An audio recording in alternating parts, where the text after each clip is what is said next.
Ну, это было уникальное время, да, и никому больше такого не пережить. Ну, сколько вообще шансов имеет человек среднестатистической родиться и вырасти в эпоху революции? Ну, один там к 100. В 20 веке больше, потому что в России было две. Но все равно это редко бывает.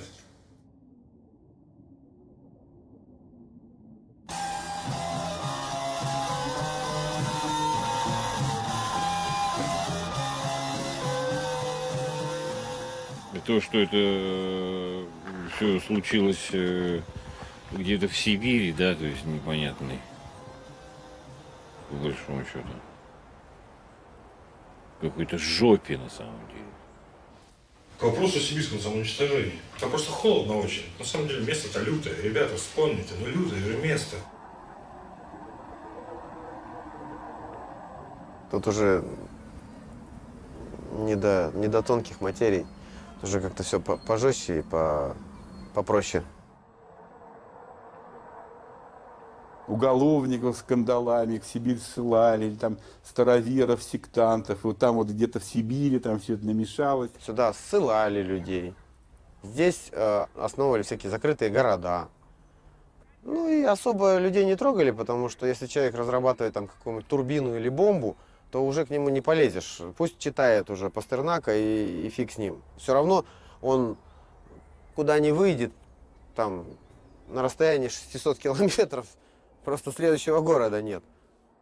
Хоть зачитайся, хоть запойся и запляшись.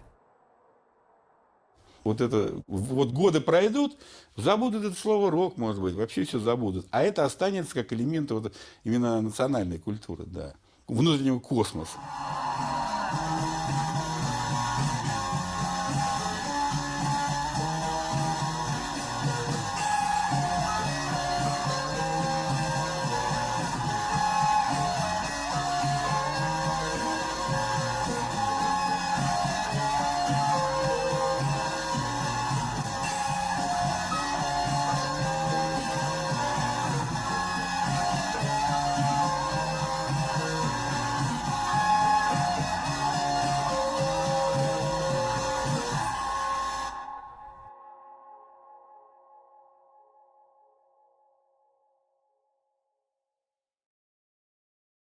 Егор Летов был особой культовой фигурой русского рока. Он никогда не давал интервью, и практически никто не видел его по телевизору.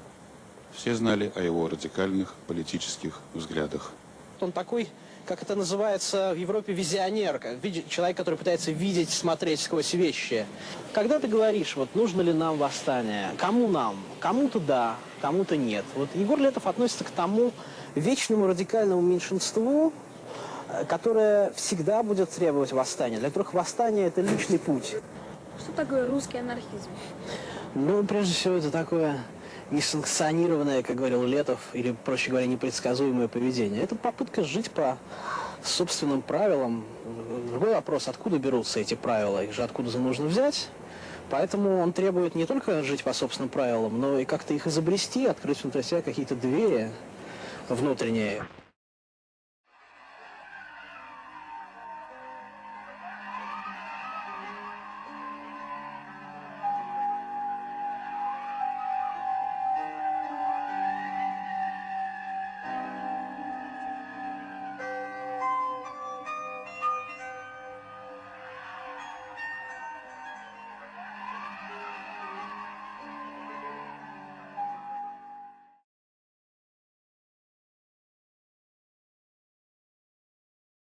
Я учился в физмат-школе. Школа-интернат, тогда она была 165 Новосибирска. И там, да я, в общем, тоже как бы особенно не был знатоком, но так, я оттуда привез первую пластинку, причем она была разбитая. Это была пластинка рок-опера «Томми» группы The Who. И у них был отбит кусочек, и первых 3 песен не было, их нельзя было проиграть. Но остальные, и на Игоря огромное впечатление, я даже очень удивился. Он как-то так слушал. В письмах он мне полностью писал в письмо все тексты всех песен. Страница за страницей были аккуратненьким таким бисерным почерком переписаны.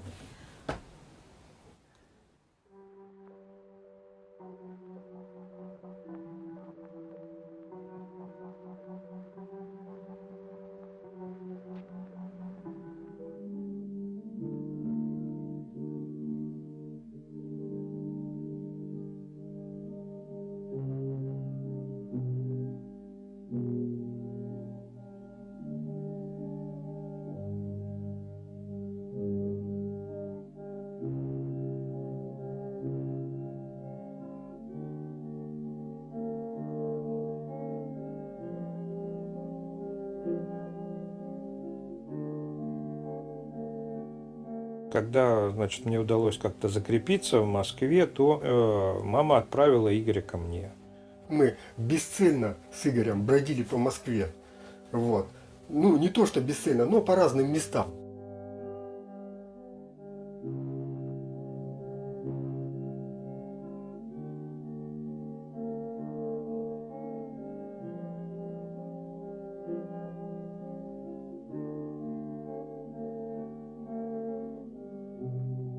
Как раз ходили так, с ним на Ваганьковское кладбище, где собирался народ, как говорится, в то время. Сергей, он как-то немного на него давил по поводу того, что вот он, так сказать, такой, весь такой, так сказать, бесталанный, не хочет, как говорится, ничего делать. И обижался на него, что тот, в общем, пассивный такой. Игорь учился в ПТУ, а ездил ко мне домой на электричке. Ну, он жил у меня. И пересаживался иногда на остановке Фрезер.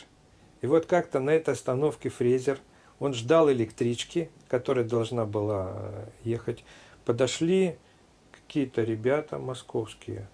И сразу разбили ему очки. Сказали: о, еще один очкарик, там какой-то 17-й, удар по лицу, очки разбиты. Игорь приехал с разбитыми очками, он вставил осколок и очень долго ходил, когда у него в очках был осколок. Не то, что очков новых не было, он как бы бравировал вот этим оскорблением, что ли, или вот этим. Вот.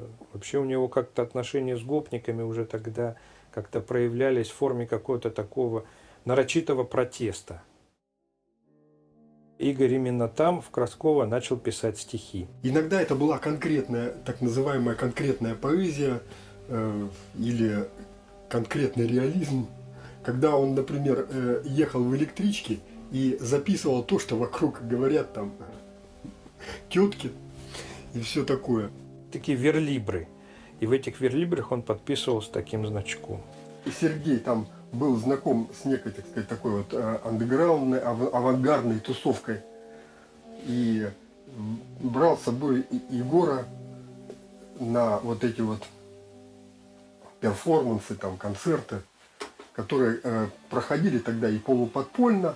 Вот. И была такая, так сказать, форма, что как бы власти разрешали показать иностранцам, что у нас вот и это тоже есть. Потом Игорь сказал: я не хочу, вернее, хочу на каком-то музыкальном инструменте играть. И вот он сидел у себя там на веранде и играл на бас-гитаре. А весной Игоря из школы из этого исключили, из этого ПТУ. За злостную непосещаемость. Я провожал его на вокзал, вез его бас-гитару, усилитель, фотоувеличитель, потому что он там печатал на фотоувеличителе, копировал обложки с дисков, там все. Мы все это вот я грузил, и он уехал. И мы не виделись несколько лет после этого.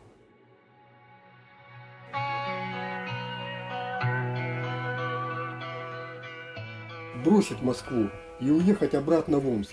В Москве мне нужна была своя человеческая среда, в которой я мог бы работать, импровизировать. Я по своей природе созерцатель. Здесь же жесткая работа. Все предельно интенсивное, деловое, пробивное или урлацкое. Он говорил, что мне в Москве не нравится вот эта вот, так сказать, обязаловка вся, вот эта вот гонка, так сказать, что нужно обязательно быть в пределе, обязательно. Вот. Он говорит, что я привык к одиночеству, я буду и творить, как говорится, с небольшим количеством близких людей и гулять по лесу в окрестностях Омска. Ну да, скажем, 20 лет я читал, слушал и смотрел. Вот в некий момент я понял, что то есть я уже достаточно прожил для того, чтобы действовать самостоятельно. То есть во мне накопилось столько, скажем, и энергии, и информации, что она как бы хлынула через край.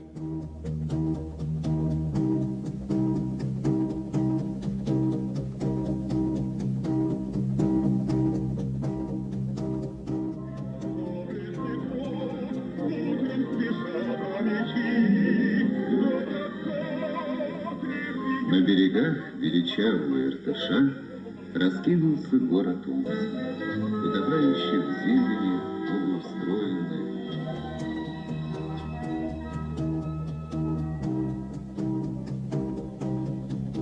Омск это все-таки как-никак дыра такая, вот. И, ну что там в Омске можно?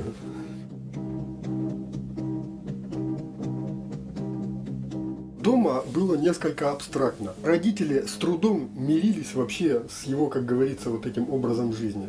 Тем не менее, у него была вот эта вот, так сказать, комнатуха длинная, в которой его со скрипом, но оставили в покое.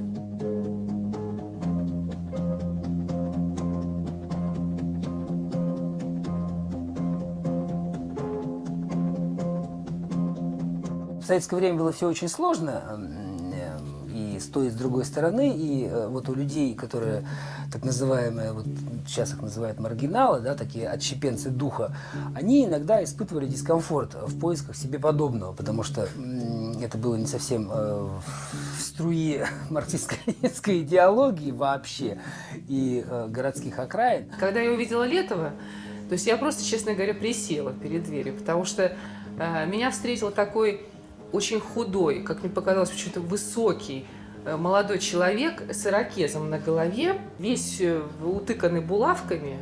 Вот. И я совершенно не ожидала, что такое может быть вообще. То есть он как с луны свалился. Это было самоубийство, быть таким, самым натуральным образом. Когда мне Летов сказал, что я тебя познакомлю сейчас вот с Кузьмой, вот, я почему-то подумала, что сейчас придет тоже такой же зверь с каким-нибудь еще с ирокезом на голове и так далее. То есть я не ожидала, что Костя будет такой совершенно другого вида. То есть он такой, у него вид был примерного мальчика из английской семьи. Мы познакомились благодаря Саше Клипову, Ивану Моргу, моему другу со школы. У Шурика была такая затея.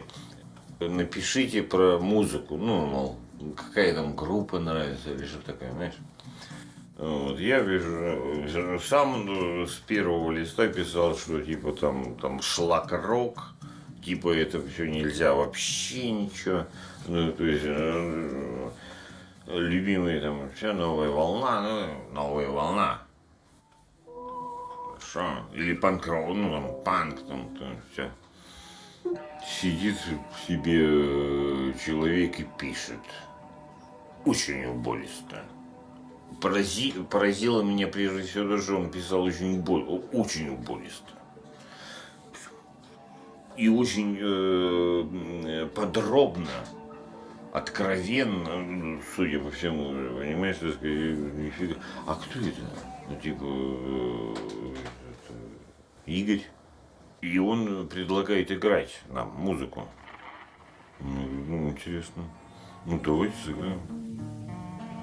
Это было осень 84-го.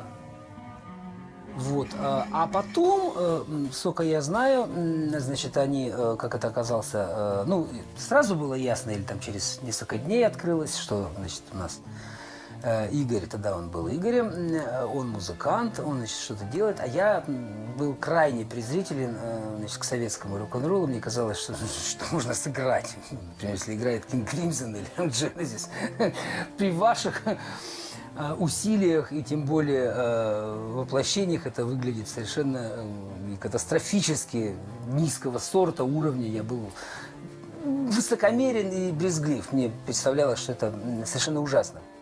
Мне ужасно понравилось все, что мы делаем. Ну, то есть настолько понравилось, что, ну, я думаю, ну все. Я буду точно, что я там буду, это точно абсолютно. Однажды я даже сравнил какие-то записи, наверное, Пассива с Led Zeppelin. Он весело аплодировал и говорил: ты даже не понимаешь, насколько это хорошо. Дело не в том, что ты не рубишь, а дело в том, что, сравнивая с этим, значит, там есть некая жила. Если вдуматься, это почти невероятно. Солдат, погибший в 41-м, сегодня вместе с бригадой продолжает бороться за мир. И его подпись незримо стоит под обращением советской молодежи к президенту Соединенных Штатов Америки присоединиться к советскому мораторию на ядерные испытания.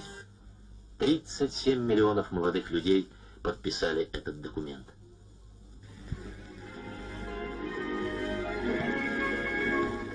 Администрация США намеревается продолжать ядерные взрывы.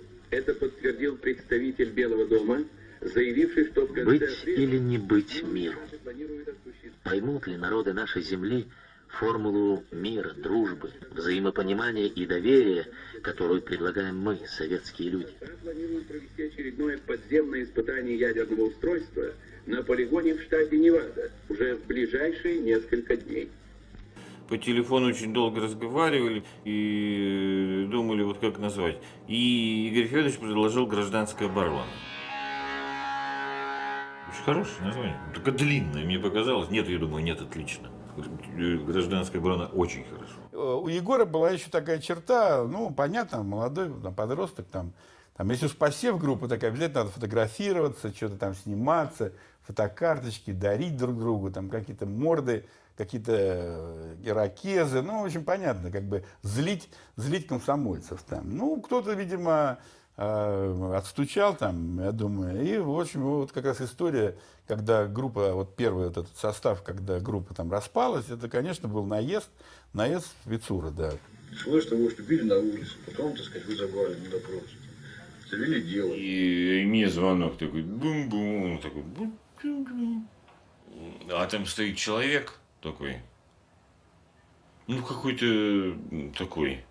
Я говорю, что надо-то? Ну, в смысле, что хочешь? Ну, в смысле, ничего хочешь, а здрасте. Конечно, страшно, тем более это Омск был.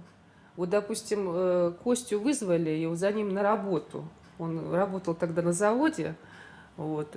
За ним заехал черный воронок. Ну, поехали. Я говорю, а куда мы едем? Ну, на завод едем сейчас. Вы, может быть, причем я ничего не говорю, я молчу. Может быть, меня хотите спросить, где я машину, типа, купил? Я в Сирии купил я. Это такая Волга, черная Волга, в Сирии ее купил. Ложь. От начала и до конца. Ложь. КГБ – это ложь. У меня был подполковник Мальцев. Я ему говорил, но книгу «Мастер и Маргарита» я купил, изданную в Советском Союзе. Почему же она считается запрещенной? Вы знаете, говорил он, в разных районах могут быть недостатки. И улыбался. Когда как-то пришли родители домой, а Игоря дома нет.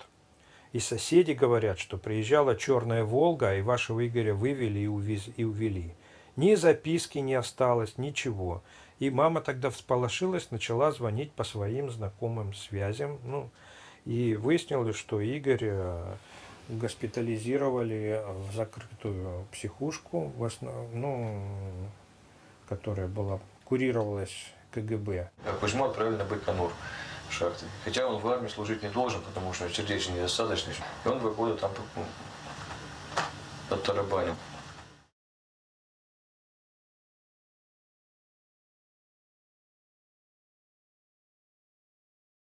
Что-то мы раз открыли, и там ходят по кругу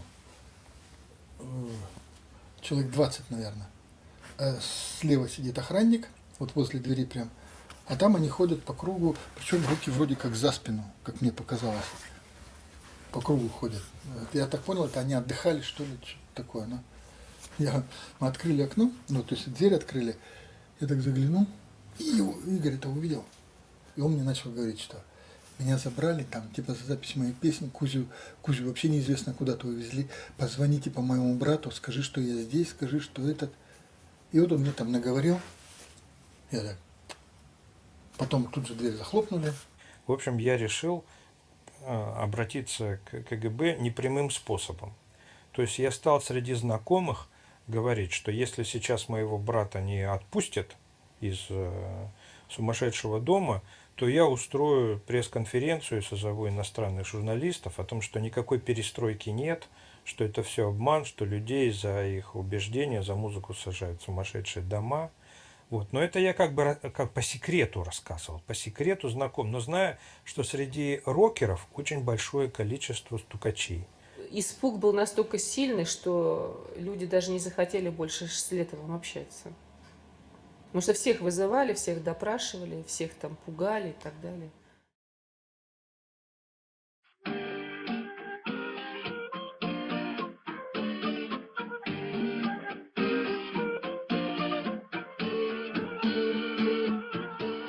Мы договорились, что он к Иванычу приедет именно на квартирник. Ну, просто так выступить, просто под гитару. Много народу пришло, там человек там 12.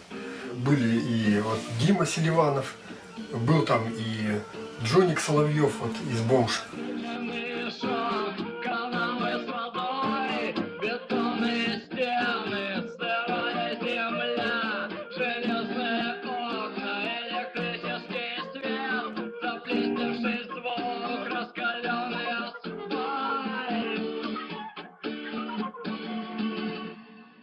Ни спасибо, ни здрасте, не хлопает, гробовая тишина. Его реакция публики очень, так сказать, удивила.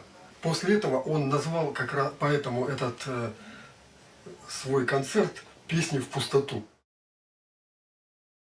И все это выкатилось на 87-й год, когда, значит, впервые ГО, ну так как бы, ну уже ГО, да, без сомнения, поехал в Новосибирск на этот первый фестиваль.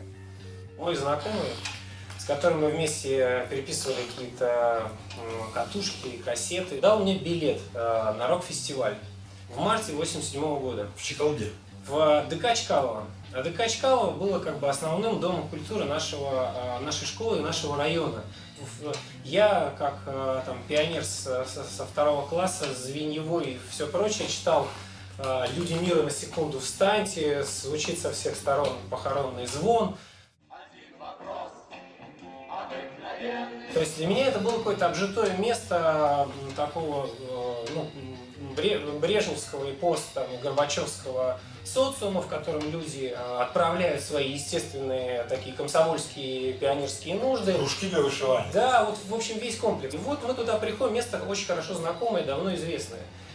И я как-то вот вообще не понимаю, что происходит. То есть нас через два кордона смотрят на школьников, просто, ребята, вы туда пришли или нет.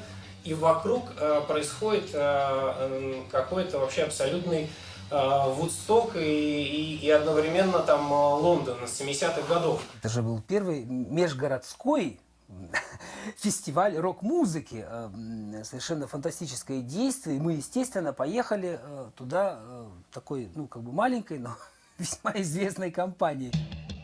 Я говорю: Жен, давай запишем альбом. Он: а что за альбом? Я: ну, допустим, давай назовем его Гитлер. И Жен сразу: Адольф Гитлер. Звоним Егору. Егор: так и так, Адольф Гитлер. Текста уже написаны, там кое-что ему зачитали. Он подпрыгнул до потолка, сказал: ништяк, давай. По приезде туда обнаружилось, что, по-моему, звук ему, которые должны были присутствовать, не прибыли. Вот. И под шумок, поскольку ребята были молодые, нахрапистые, они сказали: ну и что звук ему? А мы вот, например, гражданская оборона. По счастью, организаторы фестиваля не стали вникать, что за группа, потому что если, наверное, не стали вникать, они бы не разрешили, в результате чего им удалось выступить. Редко бывает возможность находиться вместе в мгновенной массовой перестройке сознания. Люди дезориентированы, их много, они пришли на концерт, они денег заплатили. Они думают: сейчас покажут. Ого! Ни разу до этого я не слышал настоящий панк-рок в зале. Было такое пещерное звучание, то есть просто зал встал на уши. Красный сигнал. Буквально заполонил там всю сцену.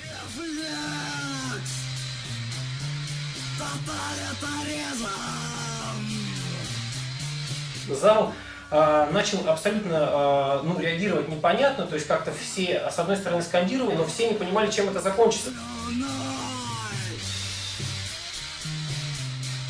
Я тогда своим слабым вот пионерским умишком понимал, что это где-то все-таки за гранью добра и зла уже, что за это там нужно что-то сразу сделать будет с людьми. Организаторы бегали, прыгали, хотели там все это выключить.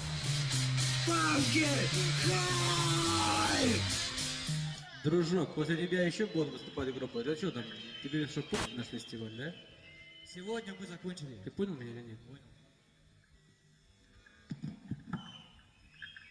Вот. Ну и это был вот как бы настоящий момент рока, я думаю, того, что впоследствии было названо того, что это не музыка, это нечто большее. В середине 80-х произошло определенное смешение. То есть если на Западе хиппи-культура и панк-культура – это культура отцов и детей, то есть они разделяются четкими поколениями, так сказать, то у нас это как-то все наслоилось. Это был не тот панк, не те, которые на Пикадилли. Как-то нам всем нравились длинные волосы, и поэтому в какой-то момент времени решили, не сговариваясь, что панки это не обязательно с гребнями. То есть нравится, вот мы будем панками с длинными волосами. Феньки нравятся, будем панками с феньками. То есть никогда слово хиппи к себе мы, то есть даже если кто-то нас называл хиппи, то всегда останавливались и объясняли, что вот эти хиппи, мы не хиппи, мы панки, но сибирские панки. И все говорили, что панки Сибири, сибирские панки волосатые и с феньками галактики. Но мы никогда хиппи не были. Егор вообще выглядел как бы как инопланетянин, заколоты булавками кусочки рубашки. Это было. Люди оборачивались. Ну, причем недобро как бы. Может быть, там драки не каждый день были, но вот этот социум и все вот вообще, ну, не говоря о том, что если мы дома жили, то и родители там, естественно, это все трагедии там были для них. То есть это давление было постоянно, то есть это даже сейчас трудно передать, насколько это было. То есть ты каждый день выходишь из дома как на войну. То есть ты выходишь, ты не знаешь, вернешься ли ты домой, потому что гопота была жуткая. Однажды мы ехали к Егору, и с нами ехали зэки. Это на запад поезд. Ехала какая-то компания, по-моему, 4 мужика и женщина. И мы вышли покурить, и вышла эта женщина. И она говорит, подари мне бусики. Я говорю, какие бусики? Это не бусики, это друг мне там, это фенька, то есть это вот. Ну подари, что, жалко что ли? Я говорю, а ты что, она да, вот из тюрьмы? Я говорю, сколько я сидела? 8 лет. За что? Мужа убила. А за что убила? Она так посмотрела, говорит, за просто так человека не убивают. И я ей отдал эти бусики. И так вот, как ни парадоксально, вот мы были изгоями общества, и вот эти заключенные, они к нам относились как к родным, хотя внешне, казалось, мы должны были, ну что, бритые мужики какие-то, а мы едем все в феньках, волосатые, там, вдруг вот как сейчас сказать, пидоры какие-то едут. Нифига подобного, то есть они чувствовали, что мы такие же изгои этого общества, как и они. Так оставили нам вписки в Одессе, говорю, ну что, ребят, поедем на Малину, представляешь, там убийцы всякие отдали адресочек.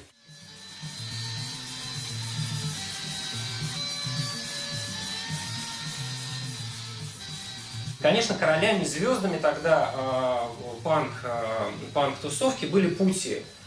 И Летов врезался вот этим своим измерением мальчика, поправляющего очки, художника-оформителя в тусовку людей, хотя они тоже были там непростые и все остальное, но он был в этом измерении совсем, наверное, какой-то другой и такой немножко инобытийный.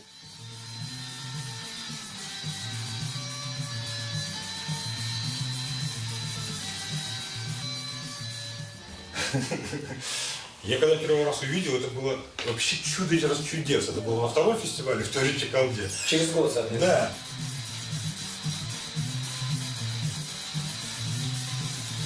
Анархисты видят свет, анархисты знают рай, анархисты... Тогда они, видимо, ребята, ну они же концептуальные все персонажи были, они поняли, что по сравнению с Пути они как-то не так работают, и нужно усилить у него элемент брутальности. И, короче, Игорь Федорович стояли за барабанами все на очках. Они работали только палками, руками. И микрофон что-то выкрикивал. А на сцену не выпустили манагера.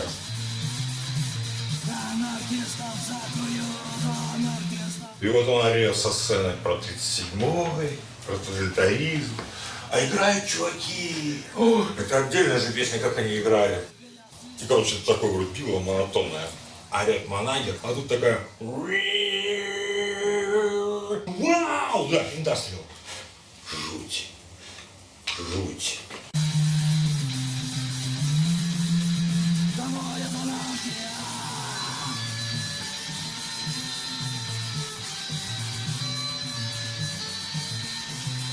Это была куча рваного хлама.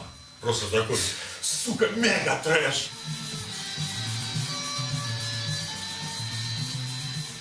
Вот. А Егор, он был коллекционером, он крупным был коллекционером в Омске. Коллекционером вот этой вот модной музыки. Вот. Поэтому, когда говорят, что вот гражданская оборона появилась как бы вот на пустом месте, типа народной группы, это чепуха. Он очень хороший был знаток этой музыки, хорошо в ней разбирался, чувствовал вот звук, саунд, он хорошим был продюсером, видимо, от природы. И он понял, что для месседжа, для какого-то собственного, скажем, какие-то идеи, да, не обязательно качество этой записи. Он понял, когда послушал именно диски Катлера. Потому что на Recommended Records очень многие записи были сделаны обычным вот, маленьким микрофоном. Там были куски, сделанные просто в домашних условиях. И он понял, что иногда запись плохого качества, но интересная с точки зрения идеи, месседжа или с каких-нибудь там, я знаю, вещей, она более востребована, чем очень качественная, но пустая. Я недавно говорил с одним коммерсантом тут, советских неформальных рок-групп, записями торгует. Я его спросил, почему у меня нет всякого панк или New Wave. Он говорит, они некачественно пишутся, дома в основном. А какой уважающий себя человек, я тут и врубился. Никогда, ни в коем случае не надо хорошо писаться, как некий принцип rock and opposition. У нас аппаратура советская, мы пишемся дома на 2 Олимпах. Вот. Советская это из принципа или? Ну, из принципа, конечно, части раз. Вот. Но мы гаражная группа, и нам, во-первых, у нас нет денег. Вот. Ну, есть стиль гаражный рок, гаражный панк. То есть мы гаражная группа, вот. Самопальная. Мы все делаем как бы самопально, своими руками.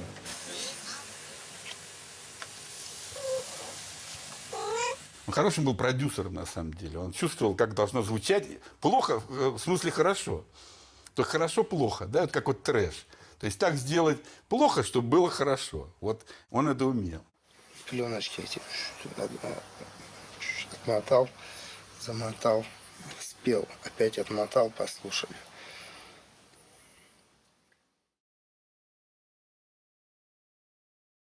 Я когда писал «Мышеловка», это первая запись моя вообще. Я записывал ее, я никогда не думал, что ее кто-то будет слушать вообще. Я вдруг неожиданно осознал, что вот никого мне не интересно так слушать, как свою собственную запись. Я тогда включил ее и по комнате стал скакать до потолка и орать. То есть как включу, так и начинаю по комнате скакать, понимаешь?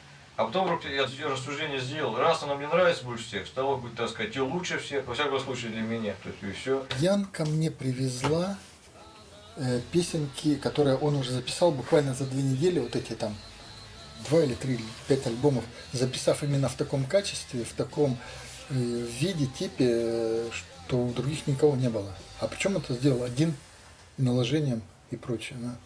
Тот же Рагулин, который вообще слушал только Запад, все время пел эту песенку пел. Но мне придется выбирать. И все вот эти там Селиванов там и прочее. Да. Там народец. Кайф или больше. То есть их пробрало тогда очень сильно всех. И подача музыки, и само вот самое главное звучание и целеустремленность вот этого текста, это было то, чего не было до этого. И вполне возможно, что вот этот вот колотый удар, вот не кулаком, а именно колотый, он оказался наиболее глубоко проникающим. Академгородок, действительно, это вольница. Это такая помесь родного Купчино, из которого я вырос, и Стругацких. То есть во всем, то есть это по виду Купчино, и при этом носит вот такой какой-то странный элемент Стругацчины.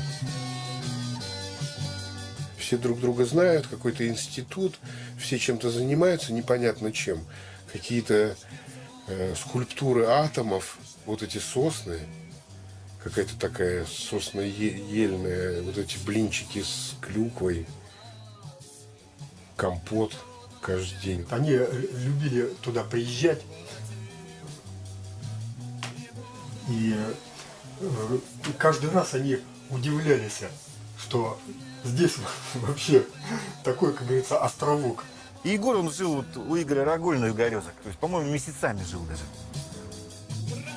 Гуляли по лесам с Егором, ходили ко мне музыку в гости слушали. То есть постоянно шло общение. Ну, я, так сказать, был студент, да, не формал, вдруг резко стал неформалом, и нужно было это как бы в себе вот это поддерживать. Мне даже написали список книг, которые нужно срочно прочитать. Читал? Все прочитал. Помнишь, какие? Ну, хорошие. Все эти концерты происходили по одному сценарию, в принципе. То есть распускался слух, что будет концерт. Туда стаскивалась какая-то аппаратура.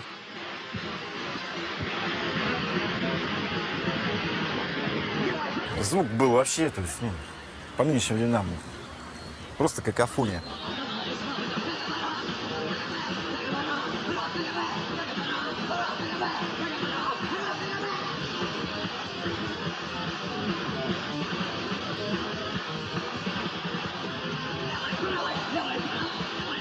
Человек по 300 набивалось. Я не знаю, там даже, по-моему, билетов-то и не было тогда.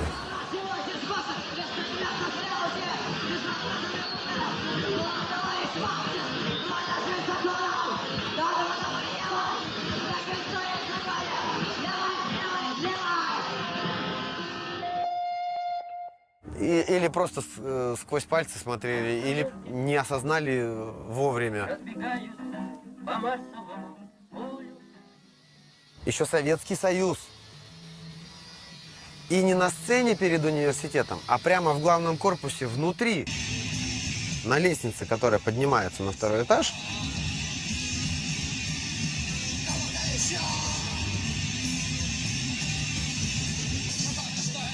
Я стоял и молился только об одном, чтобы манагер ноги себе не сломал на лестнице.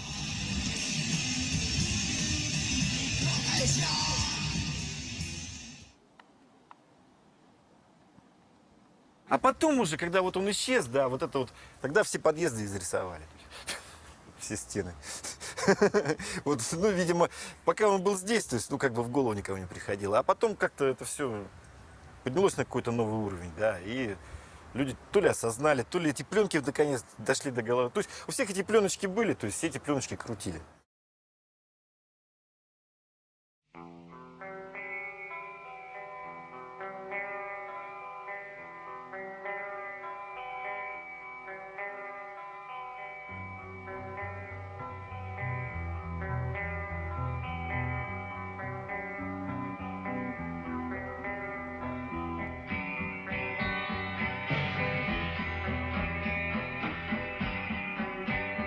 Мы настолько были, у нас хорошая мужская гегемония была. Ярко, конечно, у нас в качестве. То есть многие люди, которые вспоминают, считают, что это был такой равный среди равных, такой человек. Ну что ты? Тут там сидели мужики, делали настоящую музыку. С ними была рядом девушка, от которой требовалось чай сделать, чего она никогда не делала, яичницу порать, чего она тоже никогда не делала, на которой постоянно ругались из-за того, что она не выполняла женские обязанности, не подметала пол, не готовила чай там, для мужиков. Она все какие-то песни сочиняла. Но поскольку мы, когда собирались вместе, это были определенные всплески такой вот активности, а в остальное время, если Янка была рядом с Егором, то он находился в более спокойном состоянии, у него было время прислушаться, понять, найти ее звучание, и вот он в такие моменты как бы записывал ее и делал все это дело. Не, она была равной среди равных, но внешне выглядела это не совсем так. Ну, во всяком случае, мы пытались ее как-то, но она не сильно поддавалась. Я к стыду своему вначале, в общем-то, относился к ней, ну, не очень хорошо, совершенно незаслуженно, считая ее просто, так сказать, за надоедающихся поклонниц группы. Егор мне всегда говорил, что она очень талантлива, всегда пытался как-то ее продюсировать, что ли. Я когда послушал ее выступление, это было первый раз, мне просто стало очень стыдно. Я даже не дослушав конца выступления, побежал на улицу, купил цветов, встал перед Янкой на одно колено, говорю: простите меня, дурака, ты действительно талантлива. Да, она сказала только: да ничего, Игорь, давай лучше выпьем. И все.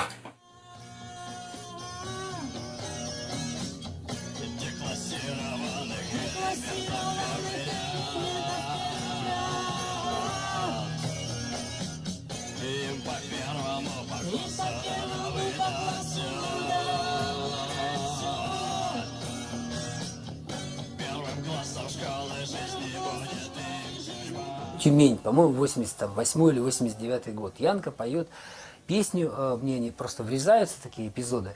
Я там стервенею с каждой норковой шапкой. На краю сцены сидят 5 или 6 девчонок. Тогда еще, по-моему, ангорская вот эта шерсть, такие мохнатые полуверы были. Вот там короткие юбки, естественно, там с иголочки. И стоит Янка. И она как бы все это поет, и все, допустим, вот другие, как бы из другой оперы люди понимают, что вообще-то говоря, так нельзя вести себя девушки, вот такой вот. С другой стороны, такая она немножко плотная была, да, такой медвежонок, но говорит о том, о чем они боятся себе признаваться. И в этот момент они просто плакали. Вот я эти несколько слез как бы заметил девиц. Они понимают, что они никогда не смогут быть такой. То есть, такой не в смысле на сцене, а в смысле вот так видеть мир.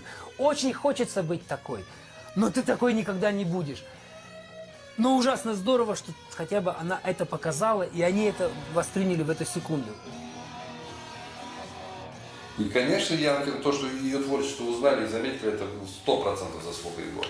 100%. Это ничуть не умаляет ее таланта, но без него она просто осталась бы незамеченной. А здесь вот именно слияние вот одаренности Божьего дара, скажем так, с определенными человеческими внутренними качествами, которые он сам, возможно, себе выработал. Вот эта целеустремленность и знать, как сильно и куда надо бить.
Егор, то, что вот он, я знаю, очень, когда первые альбомы появились, вот были вот эти рок-клубы, кто-то эти жучки магнитофоны, которые друг переписывали людям с катушек.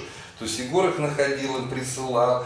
И буквально за полгода люди почти одновременно во всей стране услышали гражданскую оборону без радио, без телевидения, без ротации, без всего. Люди просто, они приезжали и говорили, вот там аквариум, зоопарк, там кино. Я говорю, а ты там ТК знаешь, там оборону знаешь, там еще там что-то знаешь? Нет, это мне не надо, это я не знаю. Я говорю, нет, так не пойдет.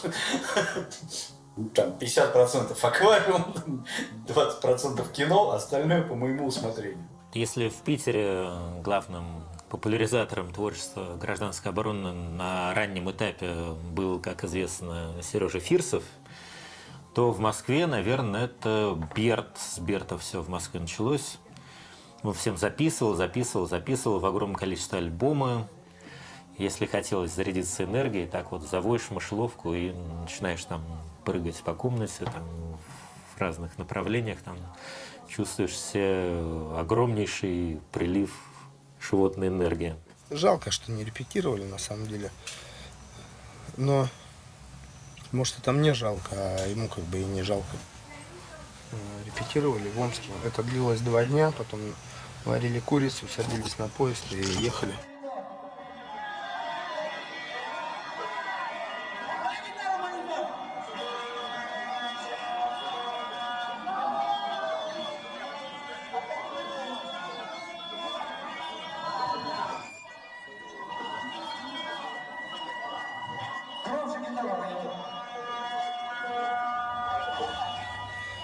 Мне обидно было за звук всегда, потому что Потом я интервью прочитал, ну, как бы это вписывается в концепцию, но мне все равно обидно было, что такой хреновый звук. Он говорил, что звучание должно быть говно. Чтобы просто, ну, как штырь общественного сознания такое вставлял. Потом получилась каша в какой-то момент и тяжкие жужжания. Но звук был то, что надо. То, что надо. Вот я понял, что бас надо грузить. Прям грузить, чтобы он ревел. Я его грузил по полной.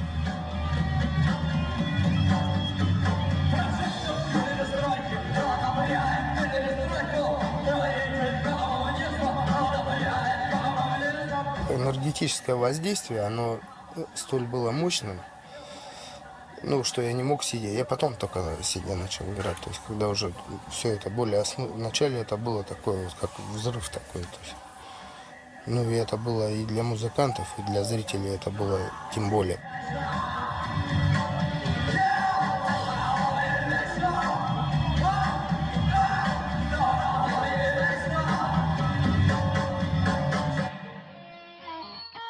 Какими примочками вы пользовались, на каких гитарах играли? На гитары, которые не попадутся, а примочки такие, что ни в жизни таких нет. По звуку же слышно. По-моему, у Джеффа только гитара с собой была. Так нам вообще особо это не надо было. Тряпочка была. Ее разворачиваешь, там плата лежит. С нее эти приборчики свисают. То есть это тумблер нажал, поимел обычный вкус. Французы прибежали, давай фотографировать. То есть. Я слышал зальники всяких там американских коллективов такого вот уровня, которые там в разрушенных ангарах играют и все убиты насмерть. Все равно это не так, потому что звук еще был советского аппарата. И гитары там у ребят были, там какие-то Уралы, бог мой, не пойми, что вообще. Вот так вживую увидеть таких 4 чертей совершенно инфернальных, с таким звуком, с этими песнями, народ просто прибитый сидел.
А роком называли все, что, еще повторяю, все, что угодно. Только к року никакого отношения не имеет. Ну, естественно, то, что им понятно.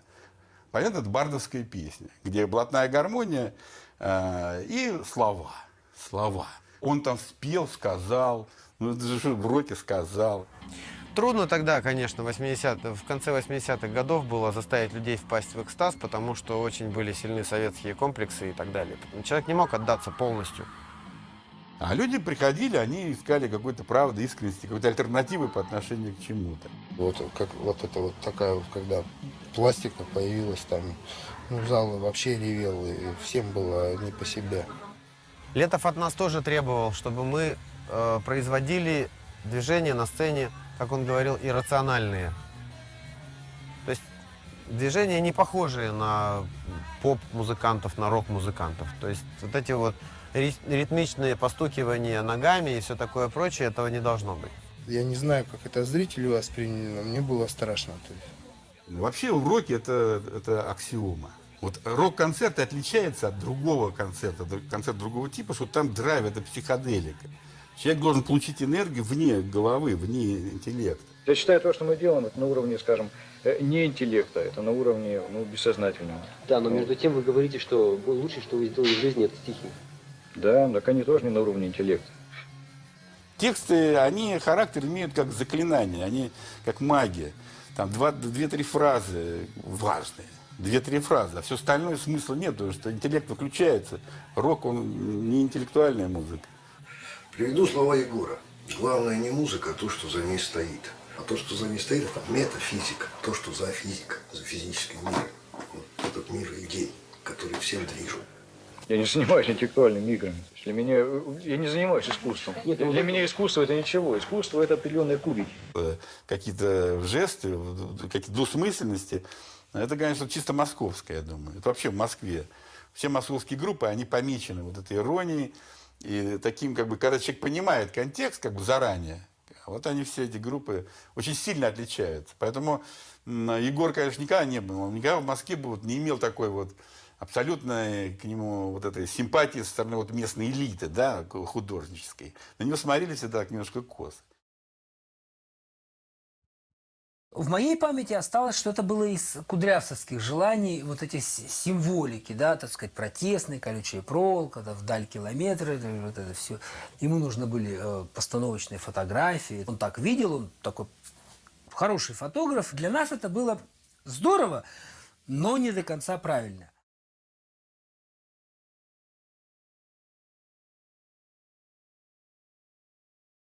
Нет, но то, что мы обязаны были в Москве сняться на Красной площади, это абсолютно концептуально было. Ну, потому что антитоталитаристское творчество, оно, ну, надо было противопоставить хоть что-то, хоть как-то визуально, так или иначе. Вот 4 фигурки на Красной площади на фоне этих звезд, да. Все мы жили в СССР и понимали, насколько это уродливо, насколько могло быть иначе, насколько надо вообще иначе и вообще.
Это же все довольно такое идет такой коммунизм, именно звуковой коммунизм. То есть именно при помощи звука. Недаром же все эти Катлер, да, они были леваками. Они были коммунистами, но такими левацкими, да.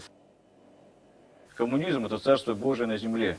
Брежневский режим никакого отношения к коммунизму не имел. Это был государственный капитализм, та же мафия. Это те же самые, которые сейчас. Потому что у власти всегда, во все времена, находились одни и те же люди, как бы они ни назывались. То есть меняются терминологии, остаются у власти одни и те же. Мы разваливали не страну, мы пошатывали, так сказать, систему человеческую. Мы хотели, чтобы люди жили нормально. Что касается именно того времени, было просто ощущение какой-то вот радости, свободы, победы. Победа в хорошем смысле. Победа не над кем-то, там, не то, что там кого-то раздавило, а просто, что что-то случилось.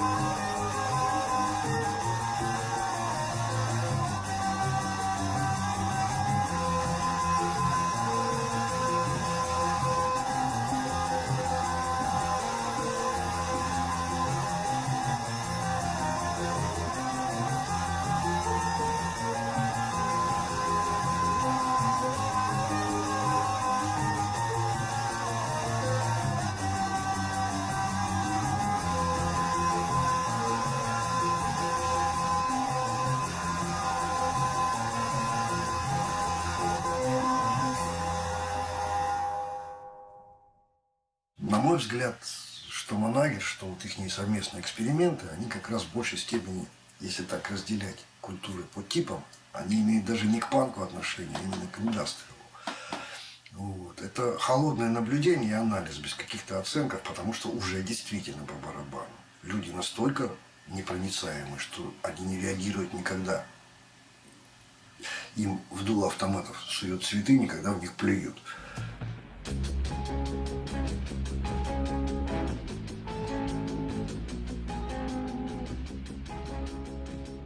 Проект «Коммунизм» зародился где-то году, значит, наверное, в 88-м, ну, где-то в конце. Там у нас было трое. Я, Летов и Манагер, такой человек. Манагер. И, естественно, сразу как бы разделились роли на такого порой придурковатого ухаря и, тем не менее, какого-то наглого такого, это я, такого слегка кряжестого и ироничного, значит, это Кузьма, такого романтичного и нервного, это Егор, и поэтому вот эти все партии как бы и сразу раскладывались, кому что достается и как это все будет сочетаться. Естественно, вызывало это невероятный как бы хохот, но вот этот самый хохот другого рода, когда с хохотом ты выкидываешь из себя ненужное и вбираешь полезное. Очень странное состояние. Мы же все время, мы же всегда смеялись, мы. Постоянно. Постоянно. Смешно, потому что.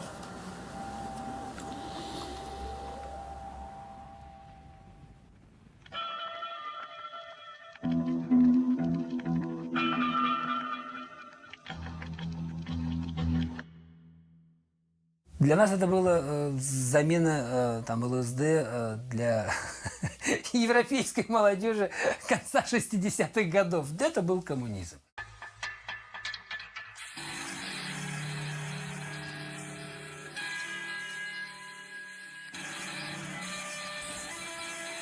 Мне кажется, вот все ценили то, что не было специальности.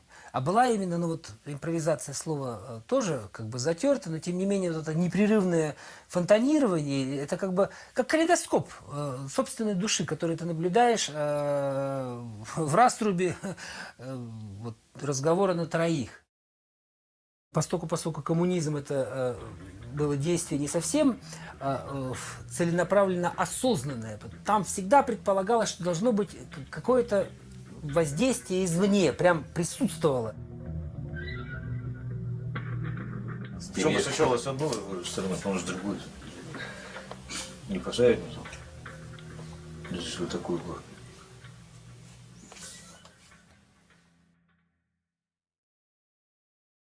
Обратная сторона реальности или то, что мы не можем до конца понимать и видеть, и опознавать, она всегда интересовала, как его, так и меня. У меня был свой там опыт, так сказать, деревенского шаманизма, скажем так, там, по семье, по заговорам, по наговорам и прочее.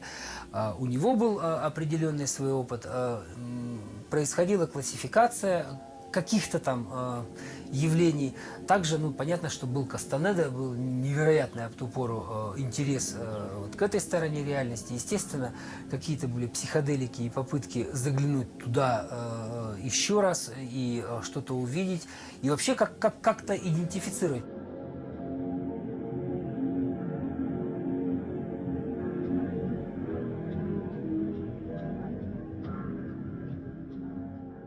Я из библиотеки постоянно таскал книги про сибирский шаманизм. И я помню, мы с Ледочкой зачитывались, так сказать.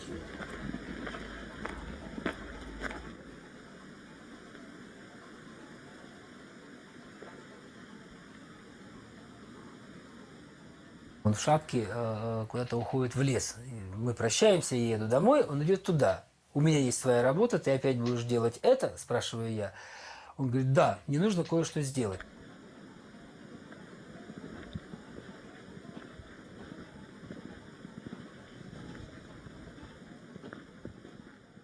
Коммунизмов вышло у нас, значит, сколько? 16 альбомов. Первый, второй, значит, третий это так себе. 14-й, по-моему. Нет, да, 14-й это... Или 15-й. Это хроника пикирующего бомбардировщика. Но он очень хороший. Если мы с ним сошлись в чем-то, то только в том, что мы не любили мир. В той же степени, как и его и любили. Ну, я не знаю, так сказать, любить и не любить – это одно и то же.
Должны обидеть, как бы нечто во мне, так сказать, ценное или родное.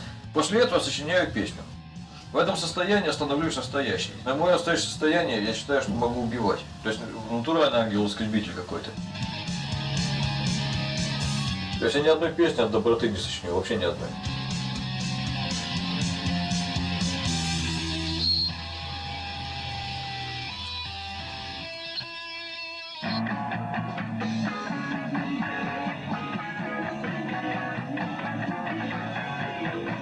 Я очень требовательный человек. Я всегда требую, чтобы было все лучше, чтобы это было еще агрессивнее. Вот. По этой причине мы страшно ругались, я помню, постоянно.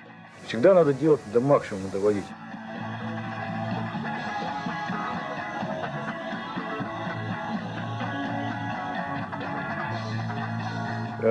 Янка человек был очень добрый. То есть такой человечный, очень добрый. И поэтому для него это было очень кошмарно и тяжело заниматься теми вещами, которыми занимаешься. Карго такой как бы через староверов пропущенный. Вот это как Аввакум, сожгемся все вместе. Ни вам, ни нам, никому, блин. А потом придет трубач, затрубит, и мы выйдем, и будет великое воскрешение. Вот у гражданской обороны четко это присутствовало.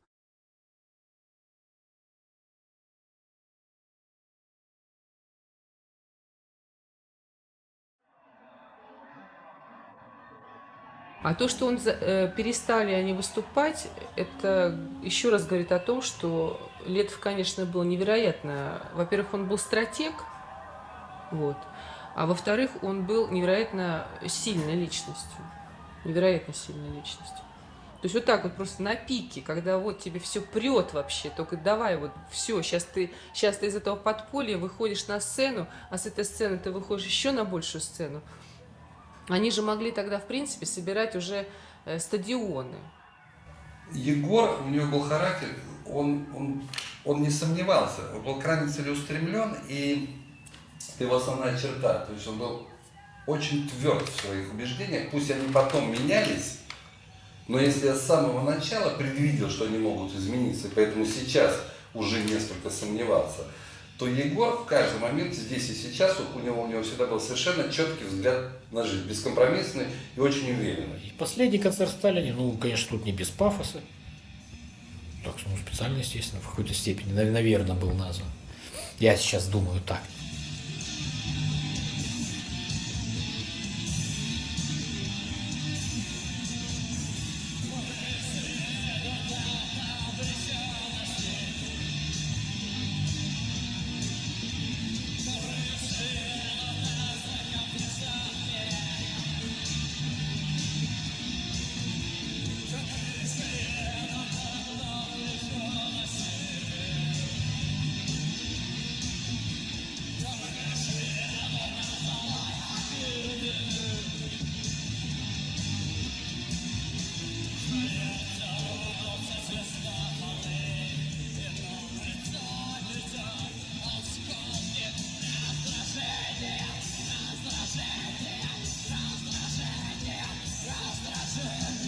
Сыграли и прочим, решили, что на время, или, по крайней мере, на какое-то время, там, не знаю, ну, пока вот сейчас вот играть не будем, а когда будем ли еще дальше играть, это непонятно. Вот так было решено. Это показалось нам, что воспринимать стали уже как некая, как должность, как данность, как некий попс.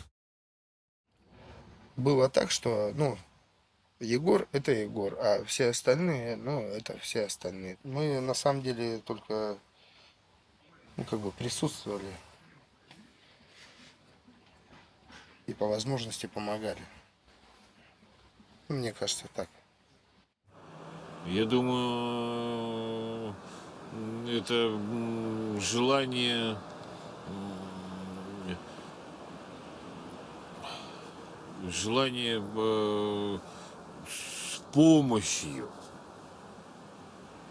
с помощью, опять же, нас же, и добиться какой-то, ну, хорошей и очень главной цели своей. Вот и все. И это очень хорошо.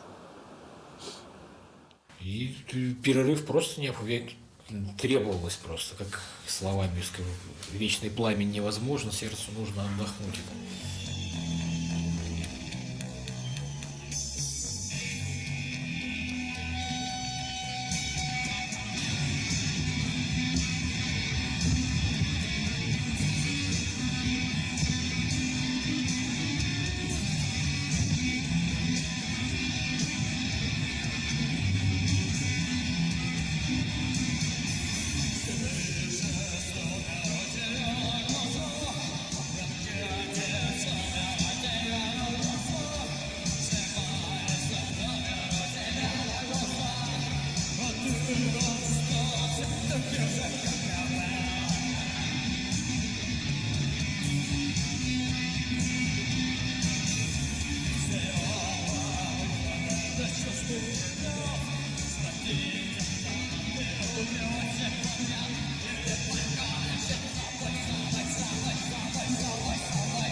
у Егора было тогда такое настроение, и он очень сильно влиял на всех остальных, что все и пошло не так. Что вот перестройка началась с одного, и рок-революция в России началась с одного, а вот сейчас конец 80-х годов, начало 90-х, и все совсем другое, все никуда не годится, и нельзя в этом участвовать. Нельзя в этом участвовать, нельзя играть музыку. И вот это лейтмотив, этот он все время, вот когда я жил у них, или когда они потом приезжали в Москву, все время была вот эта тема. Надо завязывать, надо завязывать, надо завязывать, вплоть до того, что с жизнью надо завязывать. Что в результате и произошло с Янкой. Получалось, да, что Янка — это то, о чем говорит и пишет, о чем пишет Егор Летов в своей песне. В 90-м году я умирал. Просто действительно умирал. Физически? Физически умирал, да. Вот. Это долгая, опять же, история. То есть непонятно, почему. После того, как я перешел через мертвую деревню на Урале. У меня была температура 40-41 градус. Представляете, в течение больше месяца. Больше месяца. Это физически невозможно практически. Ну ничего, как выяснилось, это можно перетерпеть. И вот это было бессонное вот это состояние, которое продолжалось около 40 дней. Просто бессонное состояние, вот, в течение которого я просто в некий момент начал творить. Весь альбом «Прыг-скок», вот то, что мы сделали, это весь оттуда.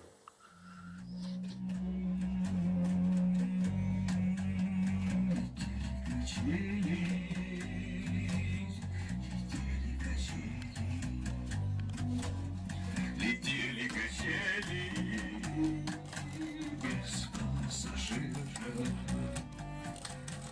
без постороннего усилия сами по себе.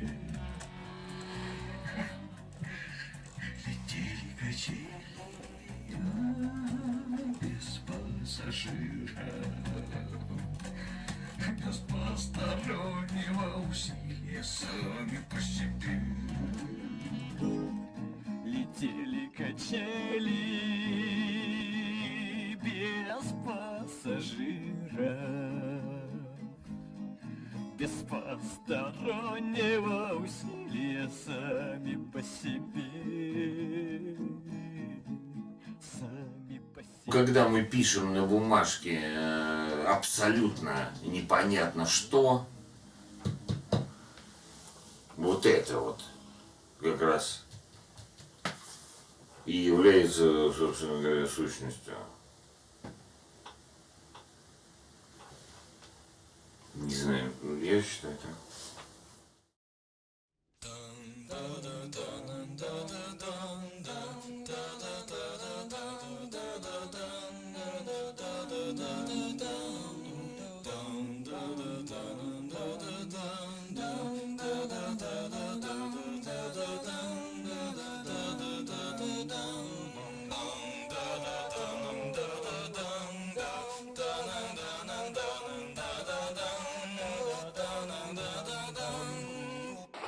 Так, Егор, как писалась песня про дурачка и откуда возникла такая идея? Ой, это сложный, честно говоря, вот ответ. Вот. Песня про дурачка писалась изначально, как бы сказать, канва текста, именно текста песни. Вот. Она, ну, как известно, она снята, даже не то, что снята, как бы заимствована, не знаю, так сказать. Это цитата заговора. Это русский народный заговор на смерть. Это ходит кто-то по лесу, кто-то там делает что-то, что сильнее там или плохо там себя. Вот. При этом обычно применялся ритуал. Это человек входил там, в определенную общину во время там, каких-то застолий или чего-то еще. Вот. Ходит рыжик по лесу, ищет рыжик, рыжее себя. Вот. Вот. Кто вынимает какую-то штучку из того, что он обносит, тот и умирает. То есть, собственно говоря, это из магии. Как бы. Вот. Мне, честно говоря, не хочется вот просто вот эти вот посвящать вот эти вот.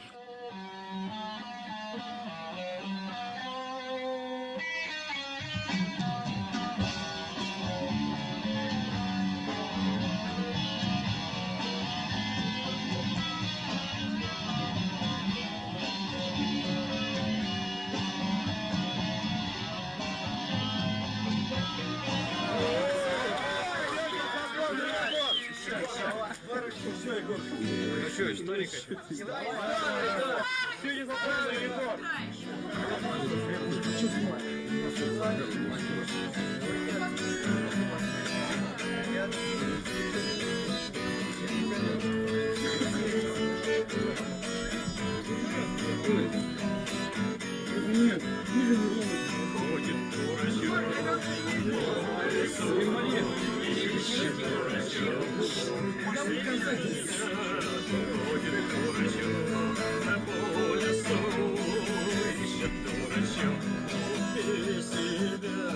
Идет след по улице, несет плены на блюдце. Кому вынется, кому избудется, тронет за плечо, он целует горячо. Полетел с копейки из-за пазухи, давно его ходит дурачок. По лесу ищет дурачок, и себя ходит дурачок. А по лесу дурачок, и себя зубастые колеса завертелись в башке, промокшей башке. Не пойдем дождем, закипела вдовь, замахнулся кулак, да только если гнезда грустно, последний глаз питать. Ходит дурачок, а по лесу ищет дурачок, и себя ходит дурачок, а по лесу ищет дурачок, и себя. Моя мертвая мамка вчера ко мне пришла, загрозила кулаком, называла дураком. Предрассветный комар опустился мой пожар и захлебнулся кровью из моего виска. Эй, ходит дурачок, а по лесу ищет дурачок, и себя. Ходит дурачок, а по лесу ищет дурачок, и себя. Сегодня я воздушных шариков купил большую ноги. Над тесной страной буду пух глотать, буду в землю нырять и на все вопросы отвечать всегда живой. Ходит дурачок по лесу, ищет дурачок, и себя. Ходит дурачок по лесу, ищет дурачок, и себя. Светило солнышко и ночью, и днем, и бывает атеистов в окопах под огнем. Да бежит слепой, побитый ничтожный такой.